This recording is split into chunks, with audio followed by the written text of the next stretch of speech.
హే physics lovers, మీరు ఎప్పుడైనా fan గాలి వీస్తున్నప్పుడు క్యాలెండర్ పేపర్స్ గోడకి అదిమి పట్టి ఉంచకుండా పైకెందుకు ఎగురుతున్నాయి అని ఆలోచించారా? అలాగే వేగంగా వెళ్తున్న ట్రైన్కి దగ్గరగా ప్లాట్ఫామ్ మీద నిలబడినప్పుడు ఆ ట్రైన్ మనల్ని లాగుతున్నట్లు ఎక్స్పీరియన్స్ అయ్యారా? అవ్వకండి, చాలా డేంజర్. తుఫాన్ వచ్చినప్పుడు ఇంటి పైకప్పులు లోపలికి అదిమి పెట్టకుండా గాలిలోకి పైకి ఎగిరిపోతున్నాయి ఎందుకు? ఇదంతా గమనించారా? ఈ ఫిజిక్స్ లాజిక్ మ్యాజిక్ ఏంటో తెలుసా? దీన్నే బెర్నౌలీ తన ప్రిన్సిపల్ ద్వారా వివరించాడు. మరి ఆ బెర్నౌలీ ప్రిన్సిపల్ ఏంటో ఇప్పుడు చూద్దామా? ప్రిన్సిపల్ అంటే అదేంటో పెద్ద మ్యాథ్స్ అనుకోకండి. సింపుల్గా వెలాసిటీ పెరిగితే ప్రెషర్ తగ్గుతుంది. అదే సింపుల్గా బెర్నౌలీస్ ప్రిన్సిపల్. అంటే గాలి లేదా నీరు ప్రవహించే వేగం పెరిగితే అది చుట్టుపక్కల చూపించే పీడనం తగ్గుతుంది, ప్రెషర్ తగ్గుతుంది. అంటే గాలి ఎంత వేగంగా వెళ్తే పక్కన ఉన్న వాటిని తోసే బలం దానికి అంత తక్కువగా ఉంటుందన్నమాట. ఒక ఉదాహరణ చెప్తాను, గాలి ద్వారానే. ఫర్ ఎగ్జాంపుల్, గాలికి 100 రూపాయల ఎనర్జీ ఉంది. ఈ గాలి రెండింటి మీద మాత్రమే ఆ ఎనర్జీని పెట్టగలదు. ఒకటి స్పీడ్, 2 ప్రెషర్. ఇప్పుడు గాలి స్పీడ్ మీద 10 రూపాయలే పెట్టచ్చు. 10 రూపాయలు పెడితే చాలనుకోండి, ప్రెషర్ కోసం 90 రూపాయలు పెట్టచ్చుగా. ఇప్పుడు అదే గాలి స్పీడ్ కోసం 80 రూపాయలు పెట్టాల్సి వచ్చింది అనుకోండి, ప్రెషర్ కోసం మిగిలేది 20 రూపాయలేగా. అంటే స్పీడ్ పెరుగుతుంటే ప్రెషర్ ఏమవుతుంది? తగ్గుతుంది అన్నమాట.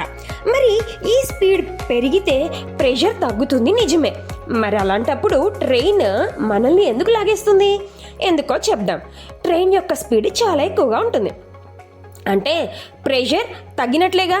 ప్రెషర్ ఎక్కడ తగ్గుతుందంటే మనకు ట్రైన్కి మధ్య ఉన్న ప్రెషర్ తగ్గిందన్నమాట.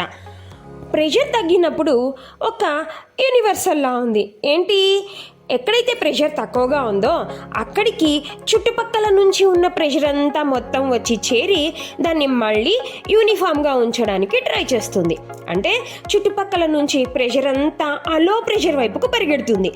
ఆ ప్రెషర్ వెళ్ళే దారిలో మనం కూడా ఉన్నాం కాబట్టి మనల్ని కూడా దొబ్బుతుంది ట్రైన్ వైపు కన్నమాట. ఇది విషయం. దీన్నే మనము క్యాలెండర్ పేపర్స్కి కూడా చూద్దాం. ఇప్పుడు గాలి కిందకు వీస్తున్నప్పుడు ఏమైంది? గాలి ఎక్కువగా ఉంది కాబట్టి ప్రెషర్ తగ్గింది క్యాలెండర్ మీద. ఎప్పుడైతే క్యాలెండర్ మీద ప్రెషర్ తగ్గిందో క్యాలెండర్ పేపర్స్ కింద ఉన్న ప్రెషర్ ఎక్కువ ఉంది. సో ఆ కింద ఉన్న ప్రెషర్ క్యాలెండర్ పేపర్ల పైకి రావడానికి ట్రై చేస్తుంది. అక్కడ ప్రెషర్ తక్కువ ఉంది కాబట్టి అలా ట్రై చేస్తూ అది వచ్చే పాత్లో ఉన్న పేపర్లని పైకి దొబ్బుకుంటూ వస్తుంది అన్నమాట. ఇదే బెర్నౌలీస్ ప్రిన్సిపల్. అర్థమైంది కదా? మరి రైలు పట్టాల పక్కన నిలబడిన క్యాలెండర్ పేపర్లు ఎగురుతున్నా, ఇంటి పైకప్పులు ఎగురుతున్నా ఇదే రీజన్ అన్నమాట. అలవింగ్స్ డిజైన్ ఎంటైర్ ఏవియేషన్ ఇండస్ట్రీ ఈ థీరం మీదే నడుస్తుంది. అలాగే పర్ఫ్యూమ్ స్ప్రేస్ కూడా ఇదే ఫార్ములా ఆధారంగా పనిచేస్తాయి. ఎలా పనిచేస్తాయో ఆలోచించి ఆన్సర్ తెలుసుకోండి, ఓకేనా? అలాగే హాస్పిటల్లో బ్లడ్ ప్రెషర్ మెజర్మెంట్స్, వెంటిలేటర్స్ అన్నీ ఈ ప్రిన్సిపల్ ఆధారంగానే పనిచేస్తాయి అన్నమాట. మరి వీటిని మనం ఎక్కడెక్కడ ఇంకా వాడచ్చు?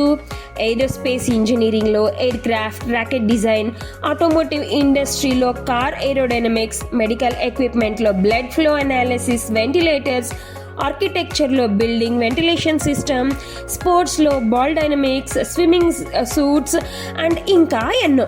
అలాగే ఒక క్వశ్చన్ అడుగుతాను. మనం వాటర్ని కింద సంపులోంచి పైన ట్యాంకులోకి పంపించాలంటే ఏం చేస్తాం?